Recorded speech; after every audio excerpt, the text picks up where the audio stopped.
Që prej të mërkurës, shumë zona në rrethin e Matit kanë qenë pa energji elektrike, që prej orës 8 të mëngjesit deri në orën 17 të pasdites. Operatori i sistemit të transmetimit nëpërmjet një njoftimi në rrjetin social Facebook, që sipas të gjitha kritereve duhej të ishte bërë në media lokale, ka njoftuar për ndërprerjen e energjisë elektrike traditore në shumë zona të Matit, përfshirë edhe qytetin e Burrelit. Në njoftimin e bërë me datën 18 qershor, thuhet se në kuadër të punimeve të linjës 110 kW, Komsi Burrel Heci Ceruj Klos në datën 20 qershor nga ora 8 deri në orën 17 do të ketë ndërprerje të energjisë elektrike në disa zona të rrethit Mat, si në Suç, Posum, Bator, Ceruj, Kujtim, Patin, Shahina, Ikur e Madhe, Ben, Gur, Dom, Mishtër, Komunalis, Impjanti Klos, Suç, Klos, Fullqet, Belunjate, Dars, Guri, Bardh, Xibërhane, Xibërmurize, Shkall, Kurdari, Kurqelaj, Zenisht, Lis, Gjalish, Vinjoll dhe Vik. Ndërkohë që ndërprerja për një kohë të gjatë e energjisë elektrike ka krijuar shqetësim tek qytetarët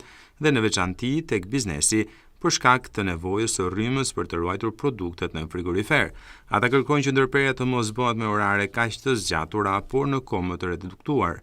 Për ditët në vijim nuk është lajmëruar ndërprerje energjie, ndërsa grupet e biznesit kërkojnë që OST të njoftojë abonentët e saj jo vetëm në rrjetet sociale, por edhe përmes njoftimeve publike në media.